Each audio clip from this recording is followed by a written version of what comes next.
Well, here we are again. It's the first time this year that we've been in this room with a group of WYEP supporters. And it's nice to be back, being able to talk to performers and have live music. It's what it's all about, or at least I think that's what radio should be about. I'm Rosemary, and welcome, Grace Potter. Thank you. Thanks for having me. Yeah, we've waited a long time for this moment. So Grace, as you may know, has a new album called Mother Road, and she's playing Stage AE tonight. So if you are going stir crazy and want to get out of the house, head over to Stage AE, and may we please have a song. Why not? I'm just gonna, since you already said Mother Road, I think I'll start there. This is a good place to start.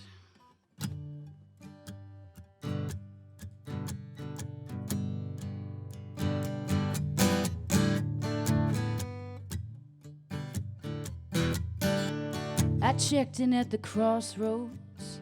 I met some strange folk. They ran a cheap motel. I could hear every whisper through the walls of the rooms. It felt a little like a prison cell.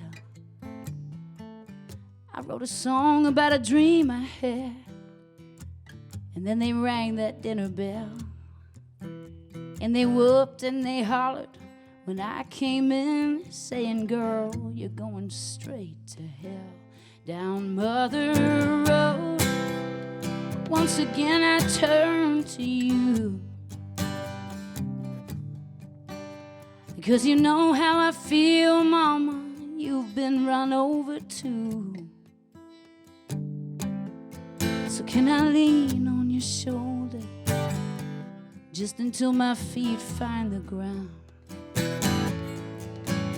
And wherever I'm headed, Mama, don't let it be down. Oh.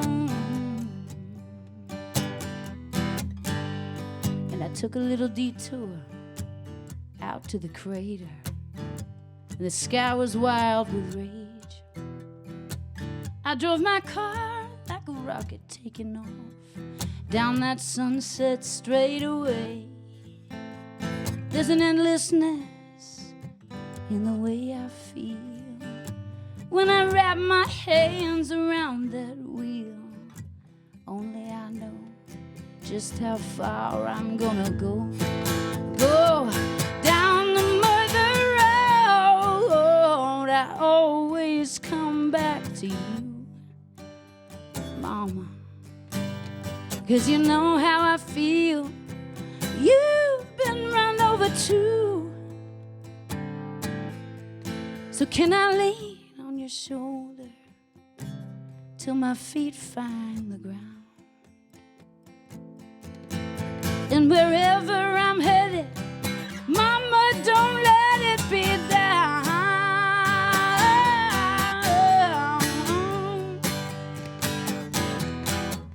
And I don't really know if the day will ever come when I find that peace within.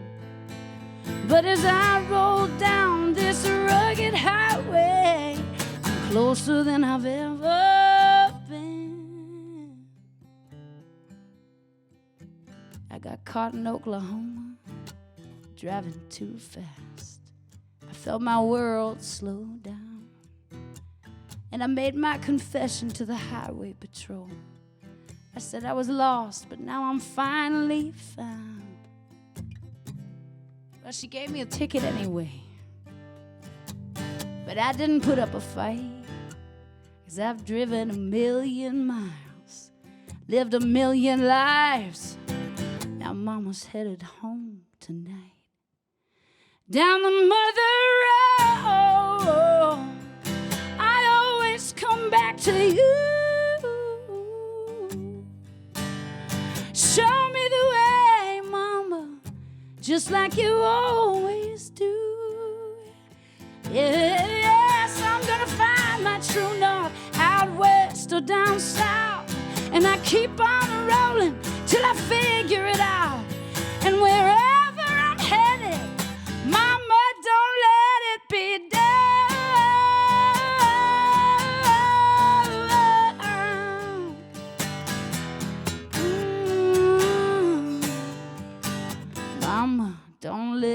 beat down.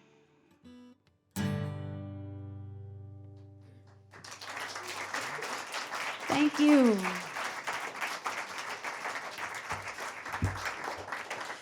Oh, here on WYEP, it's a thrill to have Grace Potter in the studios, and it's something we've wanted to do for a long, long time.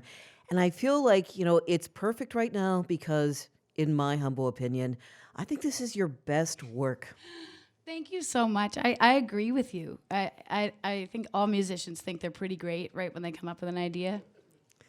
But this one's kind of stuck because I actually wrote it and made this record in 2021. And it sat with me, and the concept and the universe and the soul and the storytelling just kept growing. And it's the only record I've ever actually casually been in the car being like, I think I'm going to listen to this about my own music, which is just very weird. Well, it's a little bit like being handed a ticket to get on the bus with you. Yeah. And taking a ride. I mean, that's the way that it felt to me. Oh, yeah, you're all my hitchhikers today. For sure. That's exactly how I want it to feel. And I think every time I've been out on the road as a touring musician, I've had the experience of, well, everyone's obligated to show up because they've already bought a ticket. But when you're alone on the road, which is what happened while I was writing this record, you need to ingratiate yourself to people. They mostly thought I was a troubled woman on the run. Because for some reason, people were very put off by the fact that I was a woman driving across the country alone. And everybody I met, they didn't care who I was. They're like, you musician, okay, great. Yeah, that means you're safe or something? No.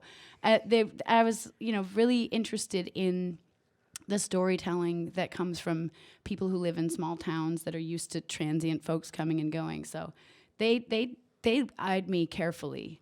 And I think it really made a whole new perspective and a whole new offering for my songwriting, where I'm still earning my way in the door, and I'm still being eyed suspiciously even once I'm inside. And I think that's what makes a great song and a great album. It's also, I feel, a very female-centered album, female-centric in that so many of the characters that we're meeting in this, Yeah. they're women. Yeah. Even the road. Yes, the road herself. She may be the villain, in fact. I am actually developing this into a film, so I've been in meetings all week about it. This morning, I was almost going to be late to get here because I was so deep in our pitch deck that I was like, no, Juliette Lewis, no, Patricia Arquette.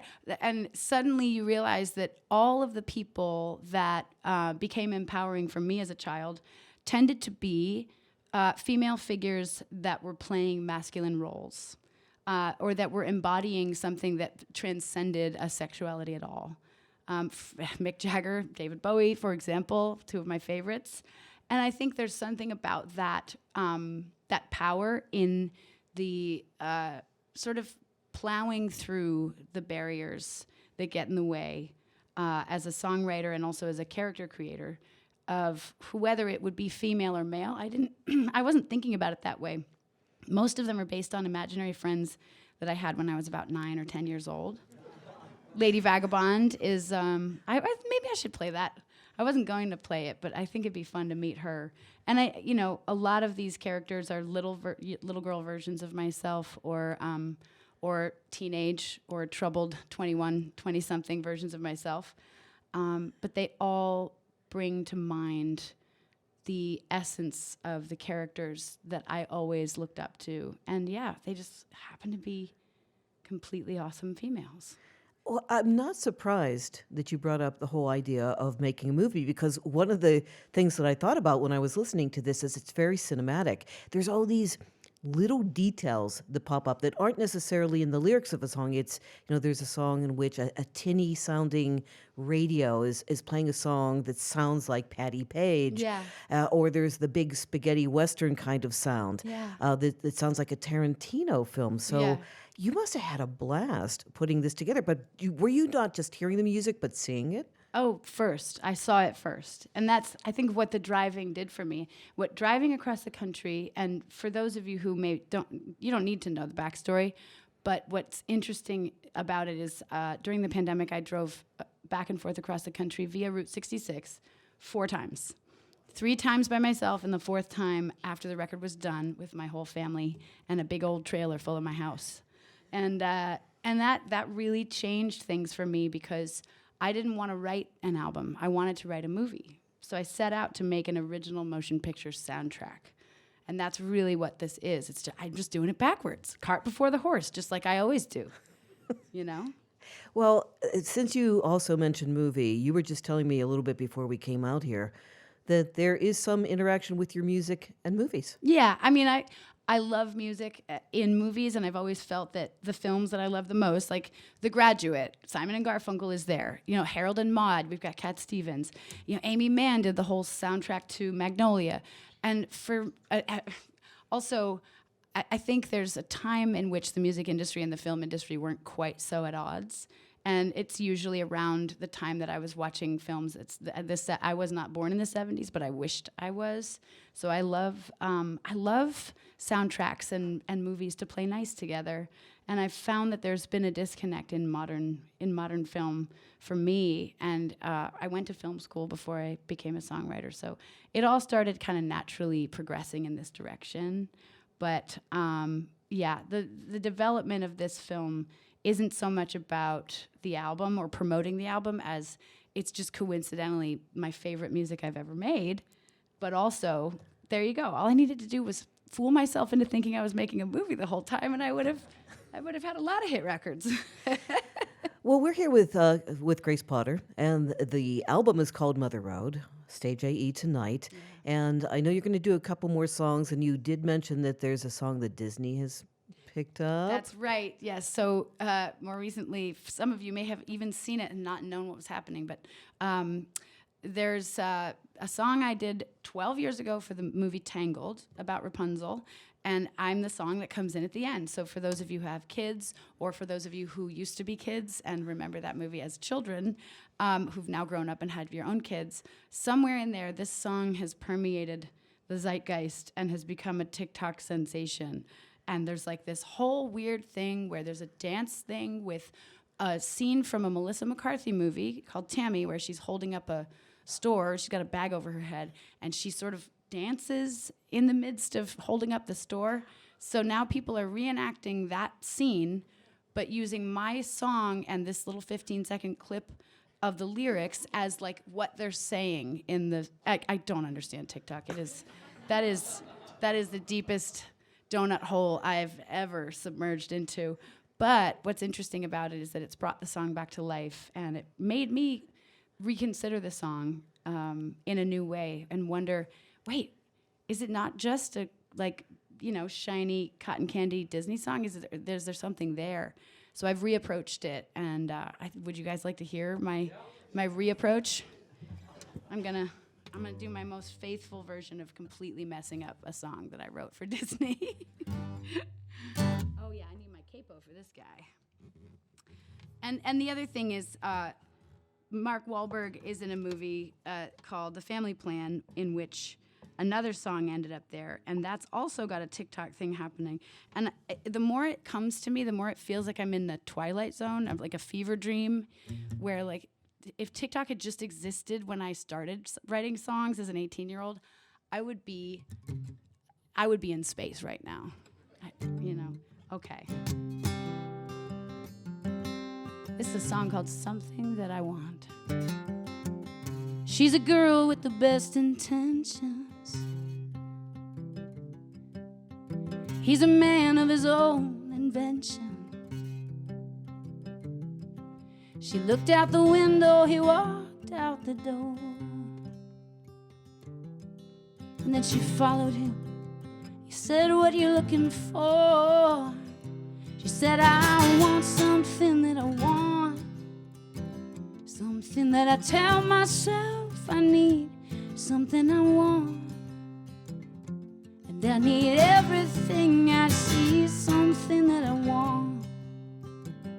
Something I tell myself I need. Something that I want. Oh, and I need everything I see. Yeah. He's been living in a pure illusion. she's gonna come to her own conclusions. And right when you think you know what to say, someone comes along and shows you a brand new way. And I want something that I want, something I tell myself I need, something that I want.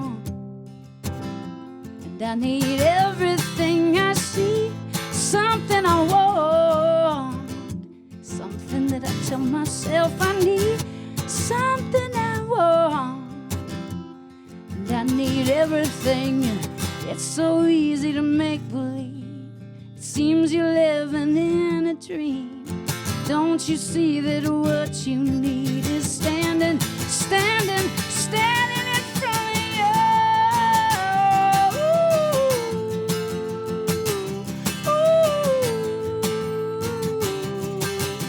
Yeah, yeah, yeah. I want something that I want, something that I tell myself I need, something that I want. And I need everything I see, something that I want, something I tell myself I need, something that I want. And I need everything I see.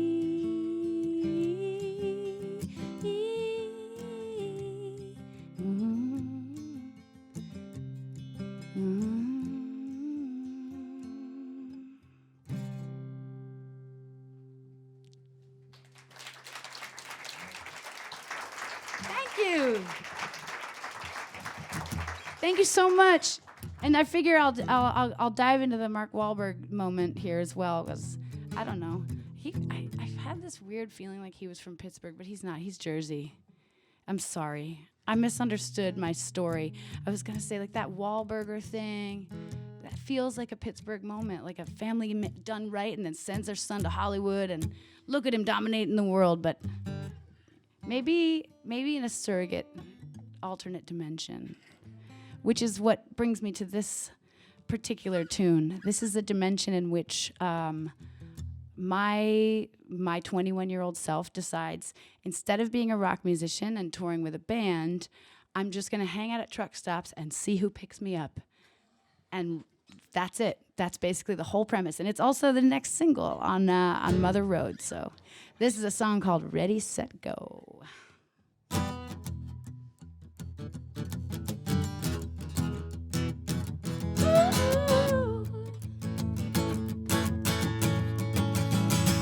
Well, I don't need no destination. I got everywhere to go. I'm a walking invitation. I'm a daughter of the Mother Road. When I need a good distraction, when my world is closing in, I say, hey stranger, where you headed? Would you like to let the games begin? And he says, jump on in, 'cause I don't want to be late for Thunder Road. And I say, ready, ready, set, go. Ooh, yeah.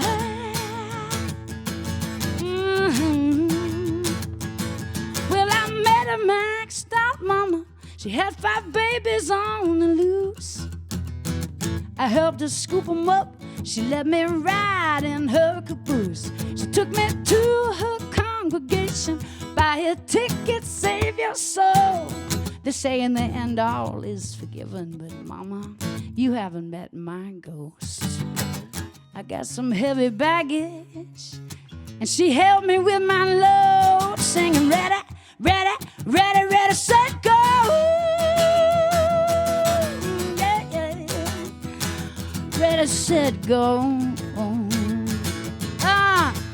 Heading on down that road.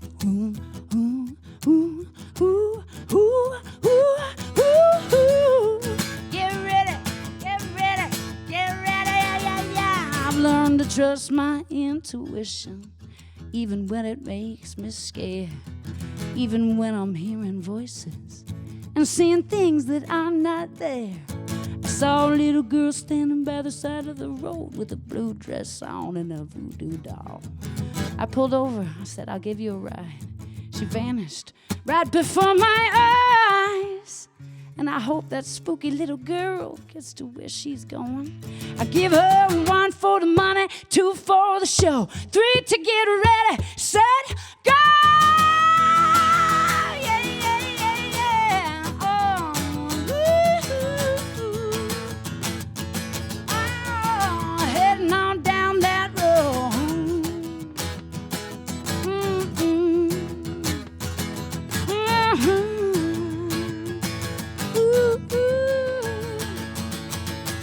As I wind down my proclamation, I can promise you, my friends, there's magic hiding everywhere if you just let it in. And if there's a moral to my madness in this story here, I guess it's that there's nothing wrong with saying no, but try a little bit of yes.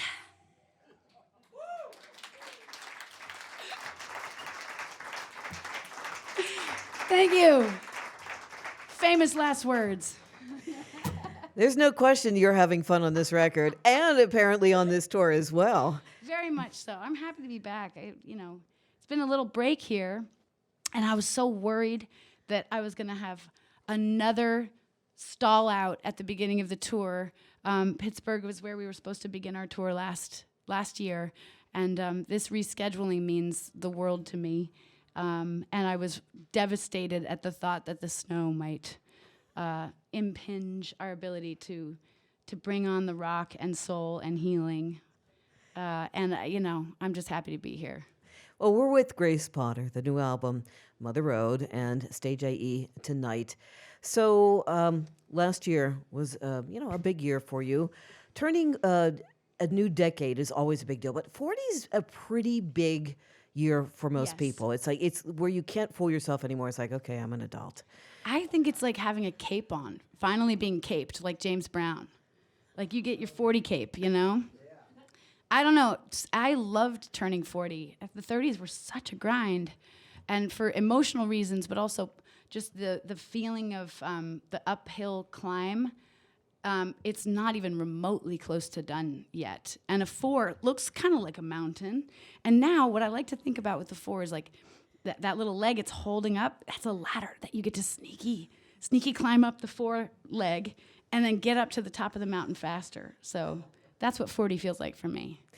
It's also a time where, you have the opportunity to reflect. And I think that comes through in this record a lot. I mean, you mentioned a ghost in that one, and there's one about a rear view mirror that's rose-colored. Rose-colored rear view. Yeah, yes. there's a lot of, I think, reflection in this record. Yeah, there's questions and regret. I think really at the heart of the record and the heart of my journey driving across the country was wondering and retracing my steps, and all along the way sort of physically acknowledging exits that I chose not to take or exits that I took that I wish I hadn't, and examining regret through a cinematic lens, as opposed to through that sort of cracking open of an egg that you can do to yourself and just never really get out of that feedback loop. I think by having the opportunity to turn it into a creative endeavor, it taught me things about every exit I didn't take in ways that I never realized were important to me until I came out the other side with my favorite record I've ever made, and with feelings and less judgment and more forgiveness for myself. Is there anything anymore that intimidates you as far as writing songs, putting things in there, working with certain people? I'm less afraid now, except for with the internet. That scares the crap out of me. I don't know what to do about that. I have like this weird fear of the immediacy of it, because as a creative, everything, as I said earlier, everything that you come up with feels like the best idea you've ever had.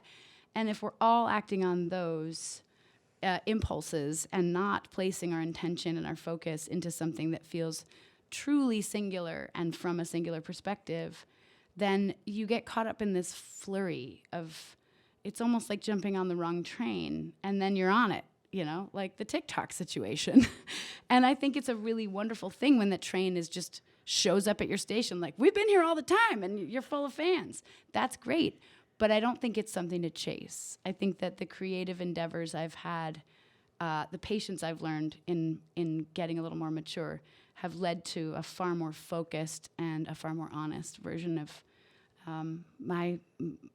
what I have to bring to the world, which is ultimately my purpose is joy through music and through storytelling. And just in time, because now you're a mom.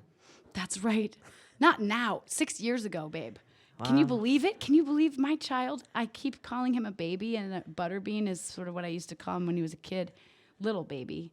He's not a butterbean anymore. He's a Scooby-Doo watching, long hair talking like a 13-year-old, 6-year-old guy.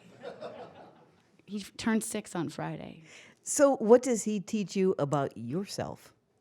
That I'm silly, that I'm more of a kid than a parent, that I have wells of love inside me that he needs when he needs me, and that I have more integrity than I ever thought I did, that I don't need to just be the jokester or the cool mom,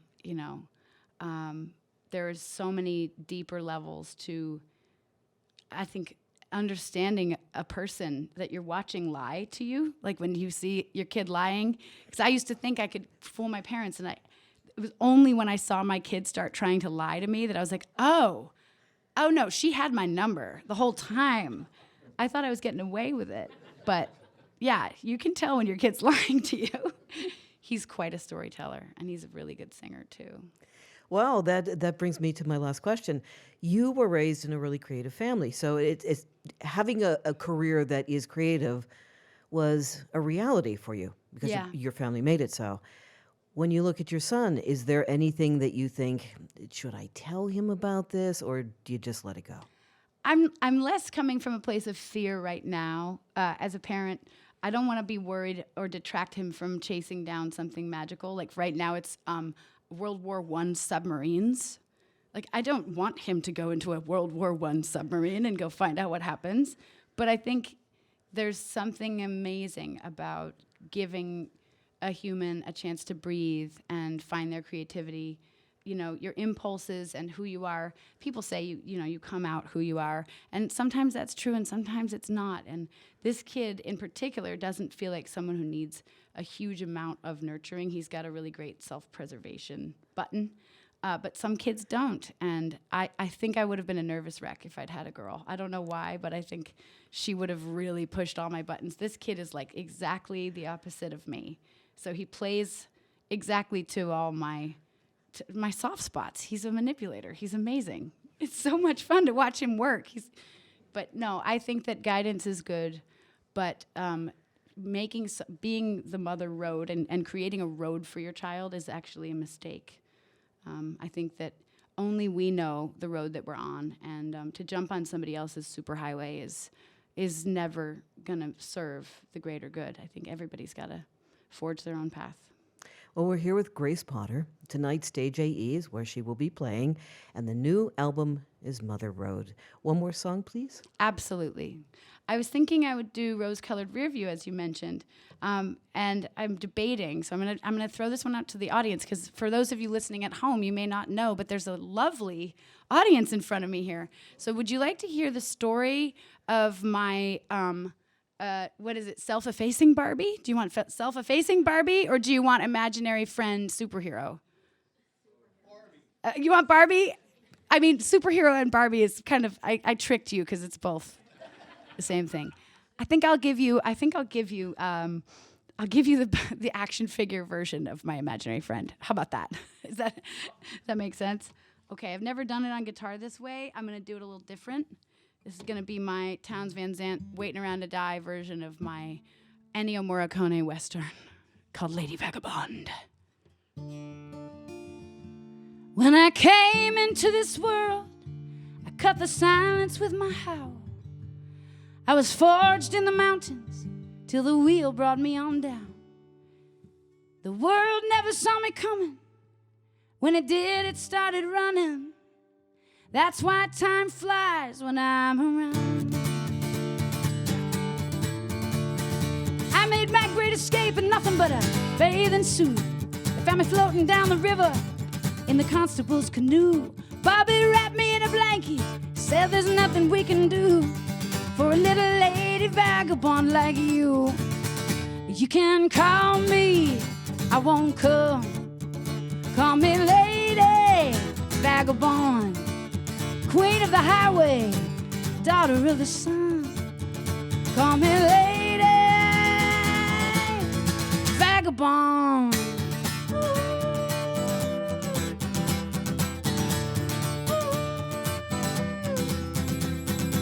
I made my great escape in nothing but a bathing suit. They found me floating down the river in the constable's canoe. I had a vision of my padre in a silver bolero, and the constable chased me all the way to Mexico. You can call me, I won't come. Call me lady vagabond. I'm the queen of the highway, daughter of the sun. Call me lady vagabond.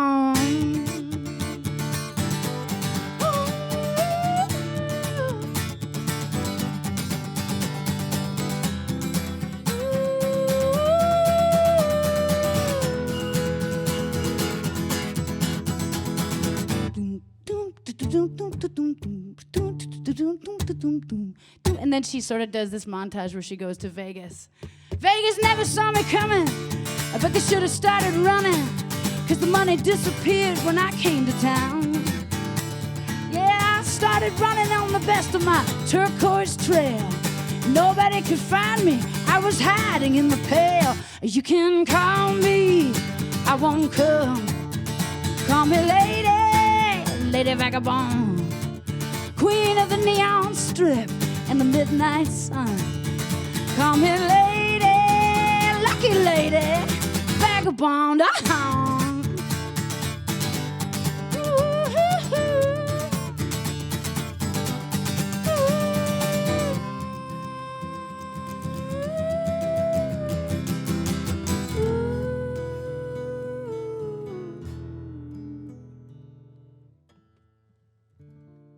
Now if you look a little closer at the lines upon my face, you'll see every road I drove and every dream I ever chased.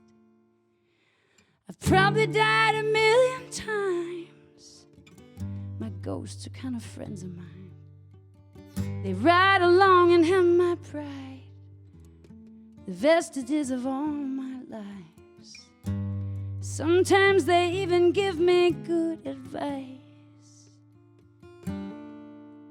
so I never take the wrong exit twice. You can call me, I won't come.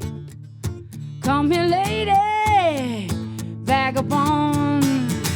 You can't call me, I won't come. Call me lady vagabond, queen of the highway, daughter of the sun. Call me lady vagabond. Boom, boom, boom, boom, boom, boom. Woo!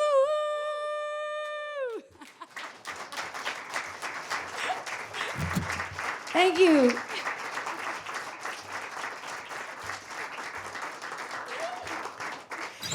Well, now, folks, maybe you understand why we've waited so anxiously for Grace Potter to be here in our studios.